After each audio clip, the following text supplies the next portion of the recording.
إذن سمعنا للنشيد الوطني البرازيلي وسنستمع الآن للنشيد الوطني المغربي.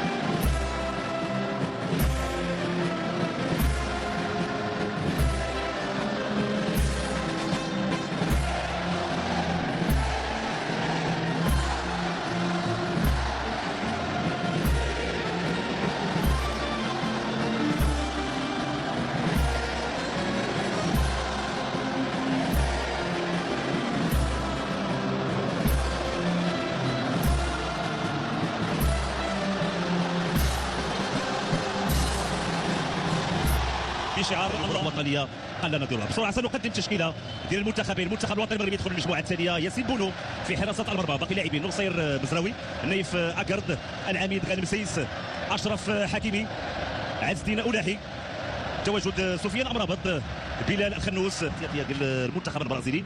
اذا سننتظر مواجهه قويه، مواجهه كبيره بين المنتخبين. بالمنتخب يكون تنافس قوي على مستوى وسط الميدان.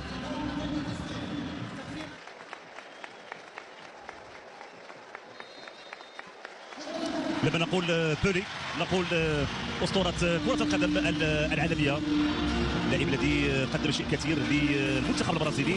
الجمهور النهائي فوز امام كوريا الجنوبيه ب 4-0. اشرف حكيمي هناك خطا بالفعل كان في الجهه اليمنى وسط لاعب ايمرسون. حكم كيبدا خطا كانت العوده ديال الكره ليوسف العنصري. هناك خطا بالفعل، هناك خطا التحركات. اذا سنتابع هذه الكره الثابته اشرف حكيمي وحكيم زياش. حكيم زياش كيرفع الكره، فرصه وخروج الحارس، خروج ويفرتون. بيريرا دا سيلفا هو اللي بعد الكره وابعد الخطوره. كانت فرصه لفائده المنتخب الوطني. الجونيور كيمرر في الجهه اليسرى عند لوكاس تولينتينو، خطيره، فرصه خطيره لفائده المنتخب البرازيلي. كره مشات فوق المرمى. ابرز محاوله لفائده المنتخب البرازيلي. سنتابع هذه المحاوله. التمريره كان هناك وضعيه عز الدين اولاحي، حكيم زياش، تمريره ممتازه، فرصه لفائده المنتخب الوطني المغربي. يوسف سيري، فرصه مرات جانبا، فرصه الهدف مرات جانبا بوسط نصير مزراوي هو اللي كان وراء الكره الاخيره. تمريره ممتازه لنصير مزراوي، خدا الكره بالصدر كما سنتابع. لاحظوا التمريره والقراءه الممتازه لمساحه الملعب. نصير مزراوي خدا الكره بالصدر، يسدد الكره ما مشاتش بعيد من القائم الايسر لمرمى الحارس الكبيره. كذلك ازدواج يعني سرعه خطيره لابد من ابعاد الكره. ياسين بونو كنقول انه كفر على الخطا اللي قام به لانه كانت تمريره خاطئه لحكيم زياش. محاوله المراوغه كان هناك تدخل بالفعل، هناك خطا لانه تدخل ديال اليكس نيكولاو كان تدخل واضح.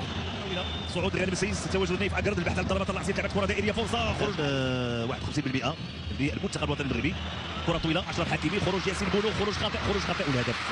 خروج خاطئ والهدف الاول لفائده المنتخب البرازيلي. الوقت هناك وضعيه تسلل، اذا هناك وضعيه تسلل، هناك وضعيه. كما كانت الحال ستكون محك مهم وقوي بالنسبه للعناصر الوطنيه. اذا هناك تسلل، اذا هناك وضعيه تسلل وهناك خطا للمنتخب الوطني المغربي. يمكن الغاء الهدف ديالو.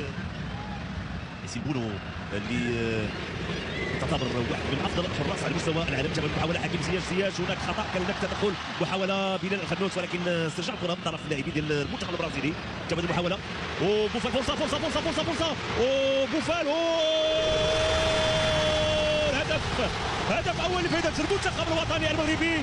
وسط سفيان بوفال يضع كره في الشباك والهستيريا على مستوى المدرجات. فرحه كبيره للجماهير المغربيه بهدف سفيان بوفال في شباك الحارس ويفرتون. نصف ساعه كانت كافيه للعناصر الوطنيه من اجل الوصول للمرمى بعد محاوله اللي تلعبت بشكل ممتاز. تابعوا من جديد هذه الفرصه. حكيم زياش خد الكره بشكل ممتاز، انطلاقه، كان تمريره، كان خطا على مستوى التمرير بلال الخنوس ثم استرجاع. تدخل ليس بهذا الشكل، وهذا كيبين النرفز الان عند لاعبين المنتخب البرازيلي.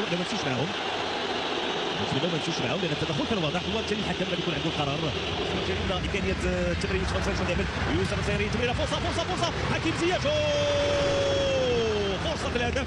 حكيم زياش كان بامكانه يضع الكره في الشباك، لعبات بطريقه ممتازه. لاحظوا رده فعل ديال وليد الكراشي الاولى مثاليه، فرصه فرصه اخرى لفائده المنتخب الوطني المغربي. عز الدين أناحي يسدد في الوقت اللي المطالبه بان هناك لمس الكره، وبالتالي نتابعوا من جديد. عز الدين أناحي خدا الكره، سدد يوسف العصيري. كان هناك تغطيه طرف لاعب اليكس وفينيسيوس جونيور، كانت خطيره هذه التسديده مشات فوق المرمى. فينيسيوس جونيور يسدد مباشره للمرمى. لاحظوا بانه كان جيء تقدم لفائده المنتخب الوطني المغربي في الوقت اللي كان تدخل سفيان امرابط الحكم كان على خطا لفائده المنتخب الوطني المغربي بهدف لا شيء. هدف سفيان بوفال اللي كيعطي التقدم للعناصر الوطنيه في انتظار جوله ثانيه ان شاء الله تكون فيها اهداف. ارحب بكل مشاهدي الكرام مره اخرى هنا بالملعب الكبير بطنجه لمتابعه الشوط الثاني من اللقاء الودي الدولي في هذه الامسيه الرمضانيه اللي كتجمع بين المنتخب الوطني المغربي اسود الاطلس ومنتخب البرازيلي. الجوله الاولى انتهت بتقدم المنتخب الوطني المغربي بهدف لا شيء، هدف سفيان بوفال اللي تسجل. حكيمي يحاول يمرر، تسديده قويه لحكيم زياش، ولكن الكره كتمشي بعيده شيئا باش تكون مجازفه والمخاطره امام لاعبين كبار. لكن هذا تدخل ممتاز ياسين بونو، رده فعل ياسين بونو بعد تسديده قويه لرودريغو في الوقت اللي كل احمدين كذلك البرتو بيريرا في الوقت اللي يحيى عطيطله يستعد للدخول وخروج اشرف حكيمي. واشرف حكيمي كما عنده اصابه ووصل سفيان امرابط. لاحظوا ثلاثه اللاعبين، هناك خطا واضح، خطا واضح في الوقت كانت المحاوله البرازيلي. فرصه اوه عز الدين أناحي وتدخل الحارس ويفرتون داخل منطقه الجزاء. محاوله خطيره، تدخل الدفاع دائما، فرصه تدخل وإبعاد الكره ممتاز. غانم سيس يتدخل ويبعد الكره للزاويه، كانت فرصه بواسطه اللاعب روني هو اللي سدد الكره الاخيره. تدخل ممتاز من طرف العبيد غانم سيس متابع المحاوله الاولى. محاولة تدخل رائع في الوقت اللي الحكم المساعد العبيد غانم سيس الذي يتدخل ويبعد الكرة في الوقت اللي مشات الكرة لدوس سانتوس اللي دخل منذ قليل. كانت مطالبة بخطأ بلمسة يد في الوقت اللي استرجع الكرة امام يوسف العصيري، خطيرة. والهدف هدف تعادل لفائدة المنتخب البرازيلي، هدف بواسطة العبيد كاسيميرو.